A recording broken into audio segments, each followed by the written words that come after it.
Alhamdulillah, wassalatu wassalamu ala rasulullah. Kita lanjutkan tasih doanya. Kemudian beliau membawakan pembahasan yang ketiga, fit taharruk indal qiraah, yaitu bergerak-gerak ketika membaca Al-Quran. Ini sebetulnya sudah lewat ya, dalam pembahasan at-tamayul inda dzikri wa du'a, bahwa itu adalah perkara yang makruh ya. Justru yang disyariatkan ketika kita membaca Al-Quran itu adalah dengan diam dan tenang. Adapun menggerak-gerakkan badan dan yang lainnya tentu tidak sesuai dengan ya, perintah Allah Subhanahu wa taala agar berzikir dengan penuh tadarru. Pembahasan yang keempat, kata beliau, fi qiraati salatil jumu'ah, tentang bacaan dalam salat Jumat. Nabi SAW dalam salat Jumat ia memberikan 3 perkara. Yang pertama, membaca 2 surat ya, surat Al-Jumu'ah dan Al-Munafiqun. Al-Jumu'ah di rakaat pertama, Al-Munafiqun di rakaat kedua. Atau surat Al-Jumu'ah ya, surat Al-Sabbihis di rakaat pertama, Al-Ghasyiyah di rakaat kedua. Atau kata beliau surat Al-Jumu'ah di rakaat pertama, Al-Ghasyiyah di rakaat yang kedua. Namun kata beliau, di zaman sekarang sebagian imam di sholat Jumat itu membaca ayat-ayat yang sesuai dengan isi khutbah. Wa hadha taharri lam yu'thar 'an Nabi sallallahu alaihi wasallam wa la yu'raf an salafil ummah. Yang seperti ini ya, sama sekali tidak pernah dilakukan oleh Nabi, tidak pula para salaful ummah. Dan terus-menerus melakukan perbuatan seperti ini bisa masuk ke dalam ranah bid'ah, kata beliau. Kemudian pembahasan yang kelima, fi mughayyaratis shaut athna al-khutbah, yaitu ketika berkhutbah lalu membaca ayat, maka ayat itu dibaca dengan berubah ya. Artinya apakah melakukan bacaan ayat dalam khutbah itu termasuk sunnah atau tidak.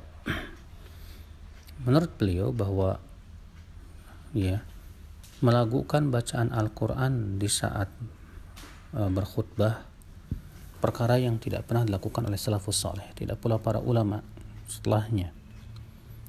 Ya, adapun anjuran untuk melakukan Al-Quran itu dianjurkan di dalam sholat atau sedang membaca Al-Quran.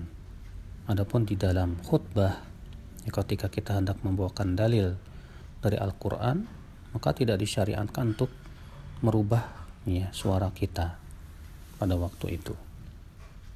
Allahu a'lam. Kemudian beliau akan membahas yaitu pembahasan sholawat atas Nabi SAW. Dan ini ada 2 pembahasan, kata beliau.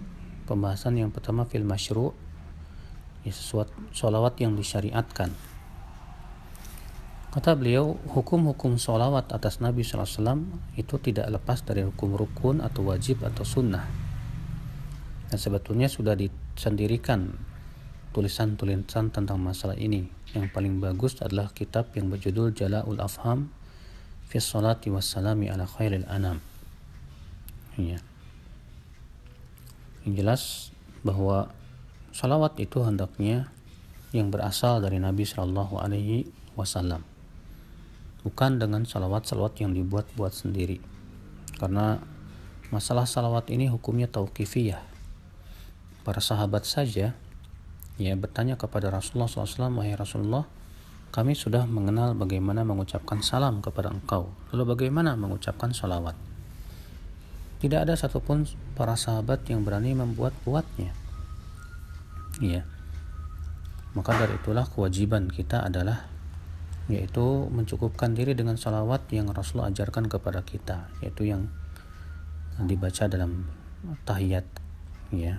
Allahumma shalli ala Muhammad wa ala ali Muhammad kama shallaita ala Ibrahim wa ala ali Ibrahim innaka Hamidum Majid wa barik ala Muhammad wa ala ali Muhammad kama barakta ala Ibrahim wa ala ali Ibrahim innaka Hamidum Majid. Dan ada sekitar 7 atau 8 bentuk salawat yang sahih, bisa dirujuk dalam kitab Sifat Salat Nabi yang ditulis oleh Syekh Albani rahimahullah. Allahu a'lam.